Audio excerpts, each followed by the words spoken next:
Every week I hear, I didn't know Google could do that. I am asked all the time, why would I want to pay for a Google Workspace account when I'm using Gmail for my business for free? The admin panel and all of its functionality are one of the reasons that I recommend Google Workspace for every business owner. The admin panel is like your own IT department and has a lot of functionality for small businesses and large ones. Hello, I'm Amy Novick, a professional organizer, Google certified trainer, and productivity specialist. I empower business owners with Google solutions.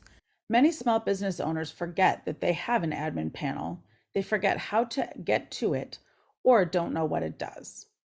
Today, I'm going to give you a tour of your Google Workspace admin panel and what small business owners can do in each section. To access your admin panel, be sure you are logged into your Workspace account. Click the 9 dots in the upper right, then scroll down until you see the admin panel icon. As an added layer of security, you will need to enter your account password again to get in. This is normal, so be prepared. At the home screen of the admin panel, there's a lot of options right here in the middle of the screen, which are the same as the options on the left.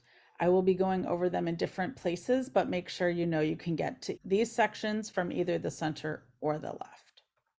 In the billing section, this includes subscriptions to Google Workspace and allows you to add more services like Google Voice, AI, and other add-ons like AppSheet automations. Under users, you may just have yourself as the one user, or you may have an assistant or team members in your domain. You will be paying for each user, but it is extremely helpful to have everybody in one domain in one place, especially when you have an assistant and full-time team members. Each one of these, notice, has an email address that is at cluttercare.net. So everyone gets an email within your domain, which looks very professional. In the domains section, you can see your primary domain, as well as manage or add other domains.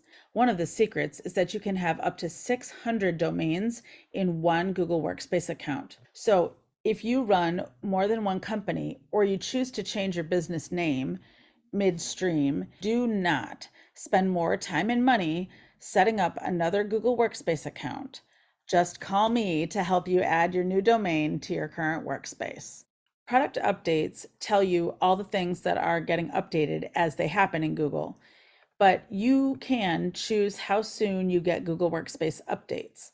If you like to be on the cutting edge of everything, you can get the rapid release. And if you prefer to wait until new features are tried and tested, you can do that too. Under the apps, either in the center or on the left, you can change the settings for each app, share what information can be shared outside of your domain, and which apps are turned on or off for certain users.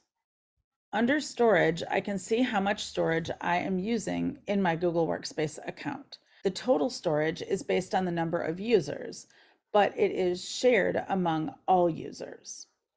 Under the account settings, you can change your profile name, your logo, and sign all legal documents. There's also data migration and data takeout. Data migration will help if you are coming from Gmail or another business system, and you can import your emails, contacts, and calendars from that other system into your Google Workspace account. There are also other methods to bring your files over too, so contact me for help.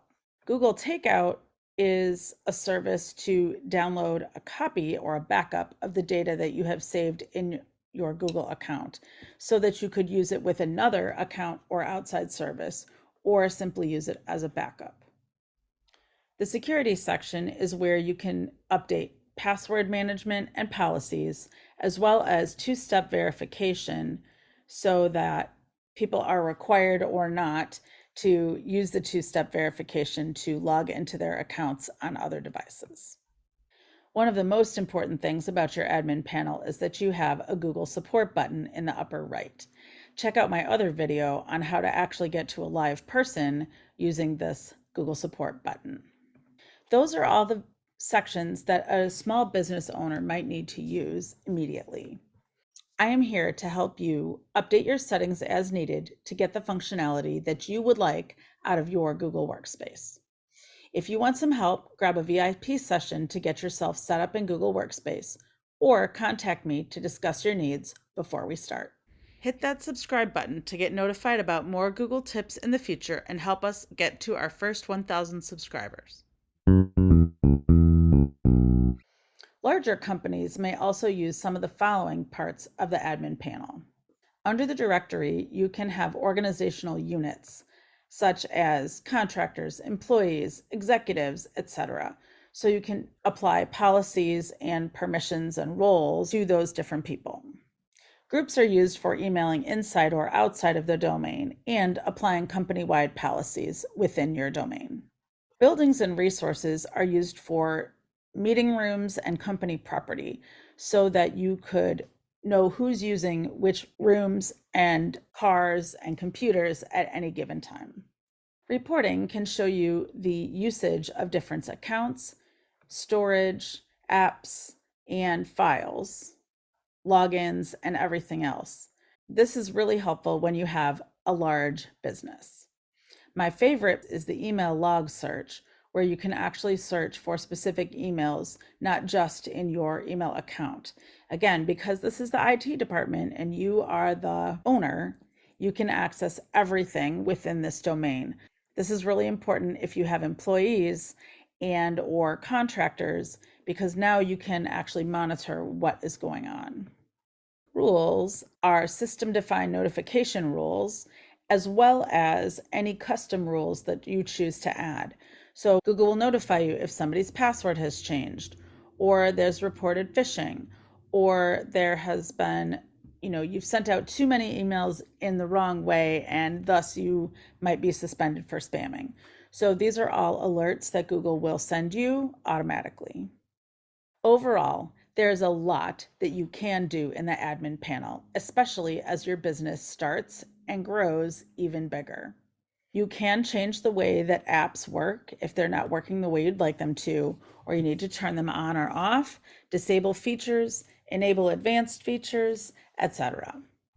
I am here to help you update your settings as needed to get the functionality that you would like out of your Google Workspace. If this video is helpful, please like and share this video with other small business owners so they too can become more efficient and empowered with Google solutions and make time and space for what they value most.